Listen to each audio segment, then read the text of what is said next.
Ano po ang gagawin pag naglilinis ng tenga ng anak gamit ang cotton buds tapos nagdugo? So, initially, ang dapat natin gawin kung merong pagdudugo ng ating tenga, kailangan nating malaman kung saan nanggagaling to. Kung sa ear canal ba or sa tinatawag nating eardrum.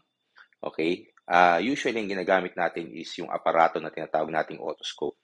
Na kung wala kayong otoscope sa inyong mga bahay, ang next thing na dapat nyong gawin, iwasang mapasukan ng tubig ang inyong tenga, iwasang magpawis ang inyong ear canal, iwasan magkasipon, iwasan din na magkaroon ng allergy o pagtutubig.